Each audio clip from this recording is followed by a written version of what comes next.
পশ্চিমবঙ্গের আসন্ন বিধানসভা ভোটের মুখে আরও বড় ঘোষণা করল রাজ্য সরকার।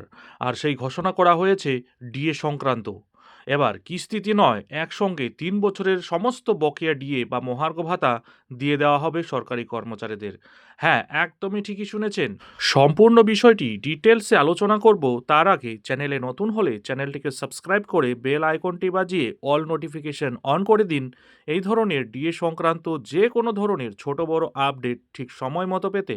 নবান্ন সূত্রের খবর, পশ্চিমবঙ্গ সরকার আগে যে 2টি কিস্তির কথা বলেছিল, এখন সেটার পরিবর্তে এক কিস্তিতেই নাকি কর্মরত সরকারি কর্মচারী, পেনশনভোগী এবং পারিবারিক পেনশনভোগীদের সমস্ত বকেয়া ডিএ মিটিয়ে দেওয়া হবে।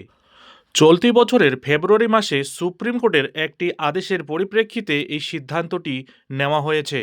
রাজ্য সরকারকে মহার্ঘ ভাতার বকেয়া পরিশোধ করার নির্দেশ দেওয়া হয়েছিল সুপ্রিম কোর্টের তরফ থেকে। এরপরেই প্রশাসন ঘোষণা করেছিল যে মার্চ মাস থেকে অর্থ প্রদান শুরু হবে। ইতিমধ্যে অনেকের অ্যাকাউন্টে সেই টাকা ঢুকতে শুরুও হয়ে গিয়েছে বলে খবর।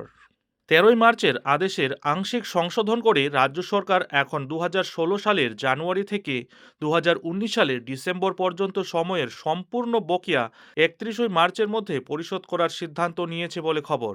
জানা গেছে যে গ্রুপ এ, গ্রুপ বি এবং গ্রুপ সি এর কর্মচারীরা তাদের জিপিএফ অ্যাকাউন্টে সেই বকেয়া পেয়ে যাবেন। অন্যদিকে গ্রুপ ডি এর কর্মচারী এবং পেনশনভোগীদের অর্থ সরাসরি তাদের ব্যাংক অ্যাকাউন্টে জমা হবে। এদিকে ডিএর হিসেব পত্রের জন্য সপ্তাহান্ত অর্থাৎ শনিবার এবং রবিবারও ডিএ সংক্রান্ত কাজের জন্য খোলা থাকবে অফিস, এমনটাই জানিয়েছে নবান্ন। জানা গিয়েছে, পশ্চিমবঙ্গ সরকার তার স্বরাষ্ট্র বিষয়ক বিভাগের হিসাব শাখা বা অ্যাকাউন্টস ব্রাঞ্চ সপ্তাহান্তে অর্থাৎ 28 এবং 29 মার্চ খোলা রাখার সিদ্ধান্ত নিয়েছে। সম্প্রতি সুপ্রিম কোর্টের একটি রায়ের পরিপ্রেক্ষিতে মহার্ঘ ভাতা বা ডিএ বকেয়া প্রক্রিয়াকরণে গতি আনার জন্যই এই ব্যবস্থা নেওয়া হয়েছে।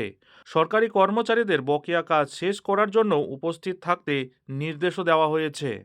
এদিকে 5ই ফেব্রুয়ারি ডিএ মামলার রায়ে সুপ্রিম কোর্ট বলেছিল 2008 থেকে 2019 সাল পর্যন্ত বকেয়া ডিএর 25% অবিলম্বে সরকারি কর্মচারীদের মিটিয়ে দিতে হবে। সেই সঙ্গে অবসরপ্রাপ্ত বিচারপতির নেতৃত্বে 4 সদস্যের কমিটিও গঠন করে দেয় সুপ্রিম কোর্ট।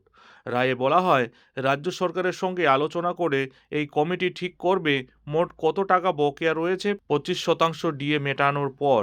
বাকি টাকা কিভাবে, কখন, কটি কিস্তিতে দেওয়া হবে সেটাও ঠিক করবে এই কমিটি। 6 মার্চের মধ্যে কমিটিকে তা ঠিক করতে হবে এবং 31 মার্চের মধ্যে বাকি বকেয়া টাকার প্রথম কিস্তি দিয়ে দিতে হবে। 2008 সালের এপ্রিল মাস থেকে 2015 সালের ডিসেম্বর মাস পর্যন্ত যে বকেয়া ডিএ রয়েছে তা কবে কিভাবে পাওয়া যাবে, অর্থাৎ কবে কিভাবে মিলবে এই 7 বছর 9 মাসের বকেয়া ডিএর টাকা। কোর্ট নিযুক্ত কমিটির সঙ্গে আলোচনা করে ঘোষণা করা হবে। উল্লিখিত সময়ের বকেয়া ডিএ নিয়ে বিজ্ঞপ্তিতে এর আগে জানিয়েছে রাজ্য সরকার।